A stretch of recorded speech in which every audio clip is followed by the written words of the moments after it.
long, long road, but we can get through it all. Turning point, recovery. Turning point, yeah. Good evening, and welcome to Your Turning Point, a podcast about recovery, where we embrace multiple pathways to recovery, because there is no wrong way to recover.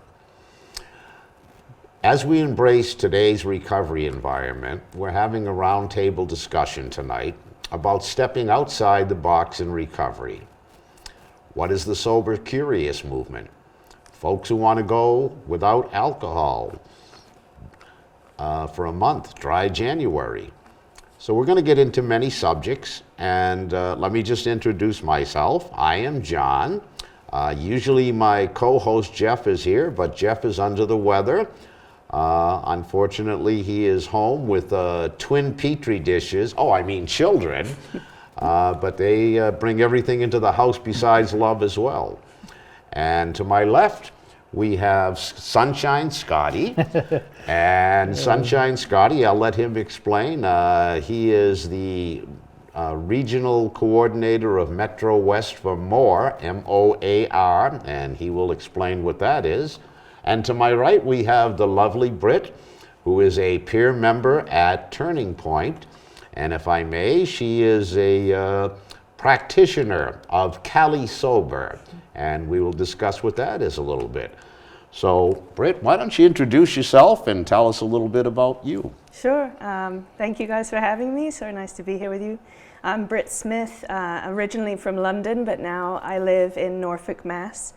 And I have been, like you said, Cali Sober, which is where the only thing that I'll touch is cannabis, for a few years now. Before that, I had struggled with some harder drugs, and so I've been through phases in my life where I've been completely sober, and I'm now at a phase in my life where I find some sort of medical use from marijuana helps me actually stay sober from other issues, other drugs that I might get in trouble with. So I found that movement was really useful, and not just from London, but I lived in Texas and California, and both of those places I was drinking heavily, so I found that cannabis really helped me move away from alcohol.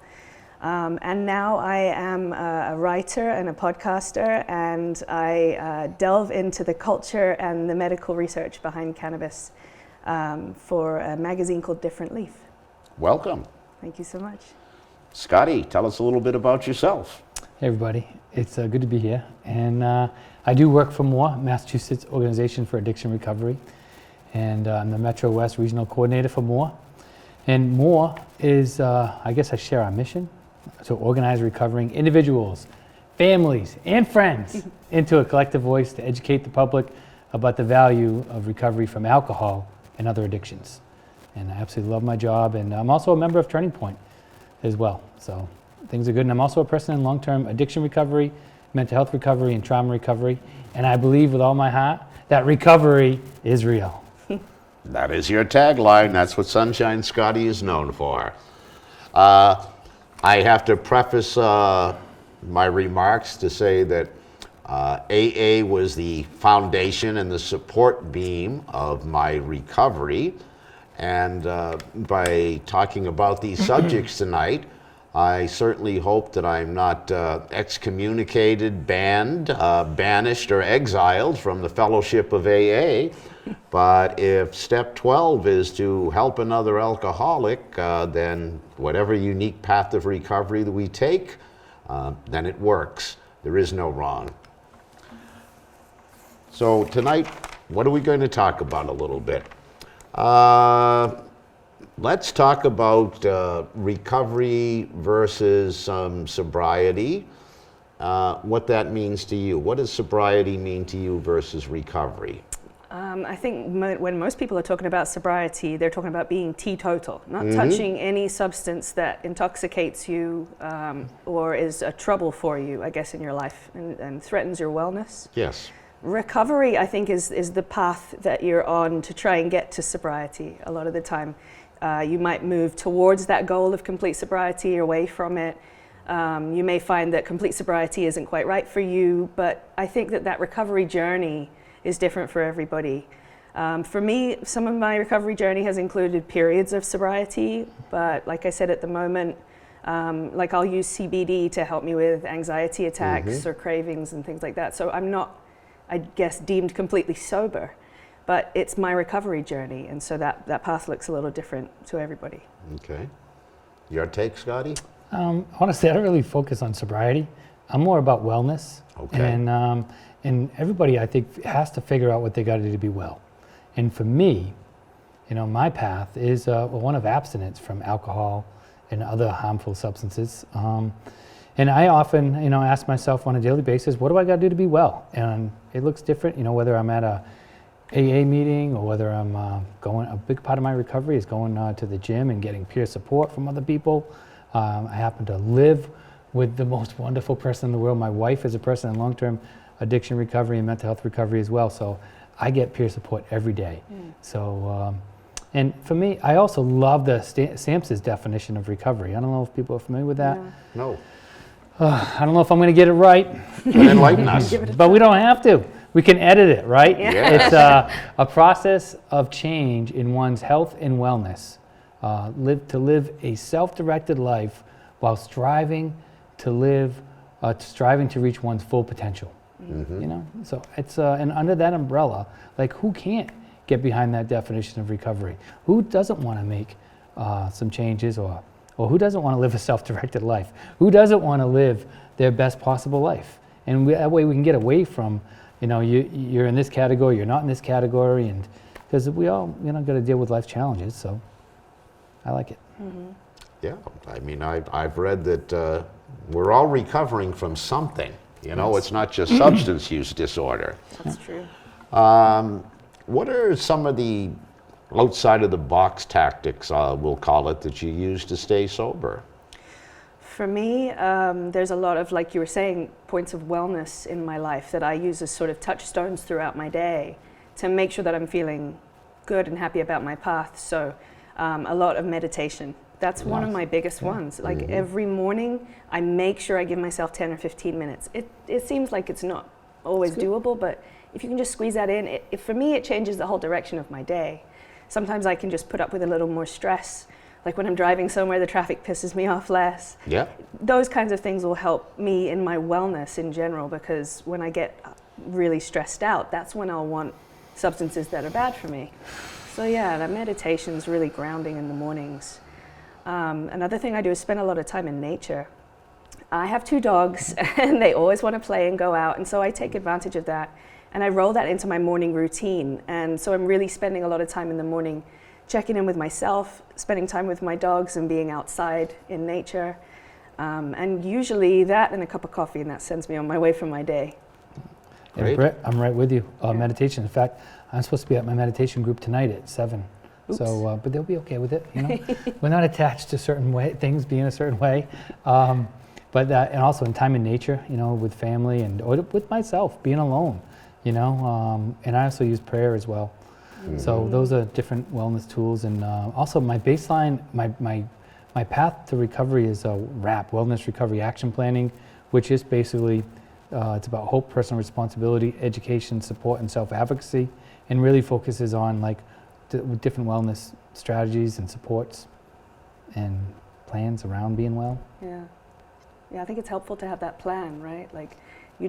That's what I find from routine in the morning is I don't have to wake up and panic about what my day is going to look like. I have those beginning parts of my day to solidify me, and then I feel a little more prepared to face the day, I guess. Yeah, that foundation. Yeah, exactly. Okay. How about yours, John? You're going to share about this stuff? No, it's not about me. I'm going to be quiet tonight. You know what? I have been in rehab on 2 occasions, and the second time that I was there, I got into meditation. That's what I did first thing in the morning. My spiritual advisor there, he was actually a Buddhist monk, and he challenged me, and I said, okay, I'll show up one day. And he knew me from the past when I wasn't real cooperative. And he said, you're not going to show up tomorrow. And I said, yes, I am, to myself. I said, so to prove him wrong, I showed up 6 days a week for like 10 weeks in a row. I took Sundays off. Wow. And he said, why do you take Sundays off? I said, well, you know, even the Lord rested on Sunday. And I said, besides that, it's the only day we get to sleep in where we didn't have to be up at 7 o'clock. Right. So I did that, and probably 2 or 3 weeks in, I said, how do you do this? Am I doing it right? And he didn't have an answer for me. He just said, just do it. There is no wrong way, and the more that you do it, you'll find that it's more fulfilling. And probably, John, by the end of your time here, if you take that meditation habit and you bring it out into the real world in your real life, you'll find that it serves you very well. And it did. And I came back and I continued. And it would be, you know, I'd find something on YouTube or whatever, and I would just find some what I considered soothing music or rainforest or raindrops, and I did it every morning for 15 minutes. Unfortunately, I've moved away from that a little bit now, but for me, I've replaced it with a lot more prayer. I do a lot of praying a couple of times a day, and it's almost like a script in my head. And then I add in and ad lib as things come up, and I pray for a lot of other people, not just myself. And that, you know, that works for me, along with just the normal format of going to meetings. Yeah. You know, I try to go still to at least 3 AA meetings a week, and I'm at Turning Point 3 days a week every week, and so 6 days a week I'm in or around or discussing something about recovery, and that's my plan, because if I can keep it in the forefront of my mind, then it works. The day that I get complacent or say, I've got this, that's probably the beginning of the next relapse, so we're not going to allow that to happen. Yeah. Nice. That community is really important. It's very important to me. Yeah. And someone from my meditation community said, good meditation is good, bad meditation is good. The only type of meditation that's bad is no meditation. No meditation. Yeah, that's So I very thought that true. was, Yeah. Yeah. try to keep that in mind. No, so that was it. That was his point, you know. There is no right way to do it. Just do it. Yeah. Yeah. Let's talk a little bit more. I think we defined what Cali sober is. Let's talk about something else. What about people that are drinking non-alcoholic beer, non-alcoholic wine? I know enough old timers in AA where they would say, oh, no, non-alcoholic anything is for non-alcoholics. And they'll tell you it's a pathway back to drinking. You know, you're playing too much with fire. I don't agree with that, but that's just my personal opinion. How do you feel about that? I've never heard that before. That's a really interesting take on it. I think that if you're drinking a non-alcoholic drink and the idea is to just sort of fit in with the culture of the moment and you're not looking to have any sort of intoxication from it, I think that that is a fine dummy drink to have in your hands at the time. Yeah. And similarly, if you want to stand around with a bunch of smokers, but you don't want to use tobacco or you don't want to use cannabis and get high, hemp is one of those options as well. It's kind of like the light version of it, right? And I think that if those are the tools that you use to stay away from the substance that would otherwise harm you, I think that that's a valid way to interact with the community that you're still in. So, you know, I'm not a big fan of non-alcoholic drinks. I'm not a big fan of cocktails. You know, that was from my 20s, and I think that the taste of it sparks some sort of memory that just, I don't like the feeling of it. So even if I had like non-alcoholic wine, I don't think I'd enjoy it. I don't think I'd enjoy the whole reason for it is to feel like you're fitting in or you're, I don't know, you're enjoying it with your group of friends. But I feel like I'd be thinking constantly about like, I want to be drunk. I feel like I want to have, you know, that feeling from it. So honestly, I stick with the idea that I don't drink alcohol, and that's okay. I have a bottle of water with me, or I have a soda, or I have a coffee, and folks around me know that, and that's kind of okay for me. So Okay. yeah. What about you, Scotty? What's your take on that? I do think everybody can decide what they want to do, and it works for some people. It doesn't work for others. And I had a friend who was wanting to stop drinking alcohol, and we were having a party. This was like back in like 1995. He went out and got a case of Old Dools and drank it all at the party. And then it wasn't enough. He went back and got more. And I was like, what do you do? Like, so in that case, I didn't see how that was working for that person. But for me, I can have a non-alcoholic beer, but like I would never like pound down like a 12-pack. Right. And more for that, but I mean, but also I didn't do that in the beginning because I got sober, I should say, I stopped using alcohol on October of 2006, and I didn't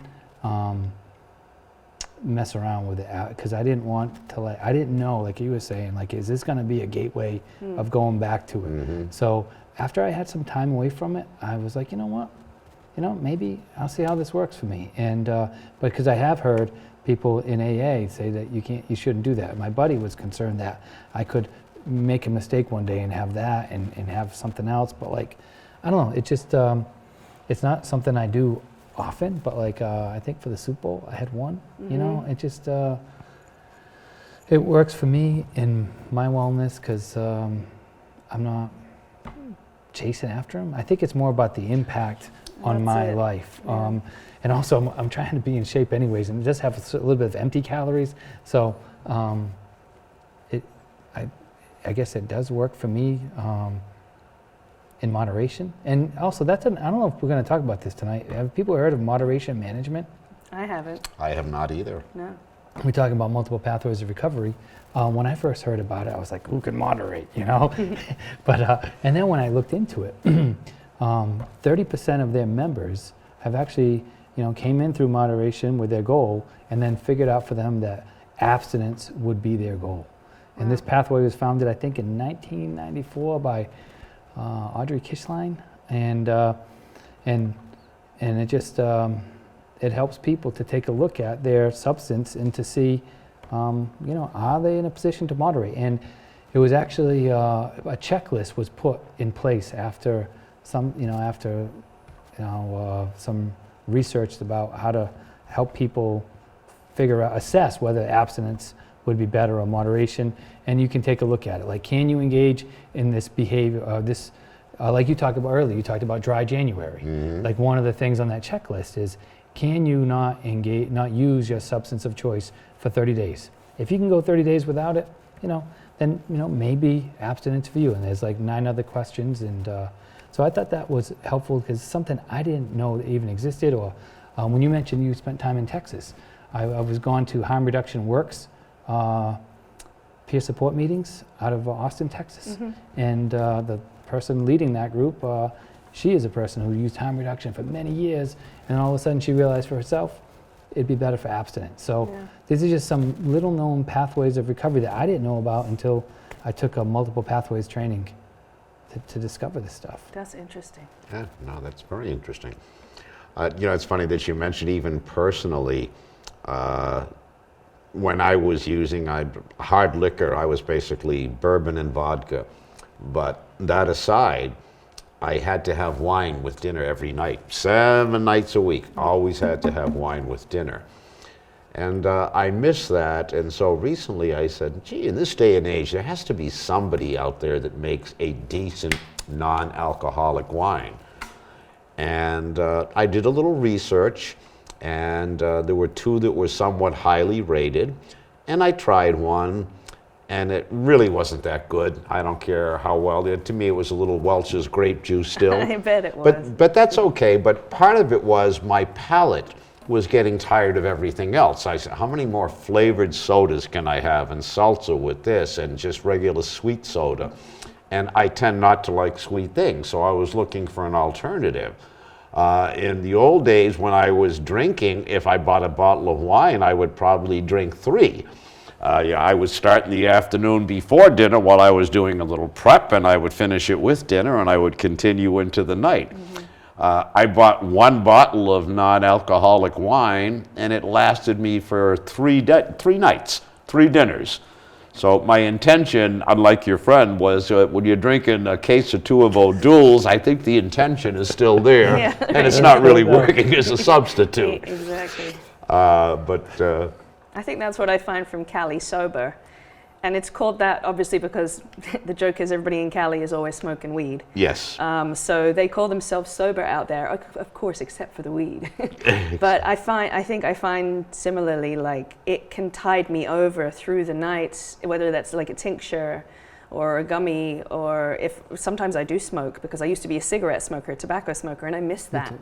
So like that's just another substance that I've had to quit because it's not good for my wellness. So I think that having these sort of options like hemp cigarettes or non-alcoholic beers, like they're nice as a sort of replacement, and it's almost like you're trying to step off the boat and onto the dock, and you just need something in the middle to just stabilize you as you're moving towards, you know, if that goal of sobriety is what's good for you. yeah. So Well, that's why I'm glad that Scotty mentioned, you know, the concept of moderation. It's almost like baby steps, you know, trial and error. And I think that's the good part of harm reduction. You know, it's a test balloon to see if you're ready, willing, and able to take the next step. But anything that gets you into recovery is better than nothing at all. Yeah. And, you know, I think when people hear harm reduction, I don't think people realize, like, how often harm reduction is used every day. Every day. Like, I got in my car today. My car, right? And I put on, what? A seatbelt. You know, that's harm reduction. Yes. You know, and, you know, I didn't drive, and I drove, you know, I didn't speed.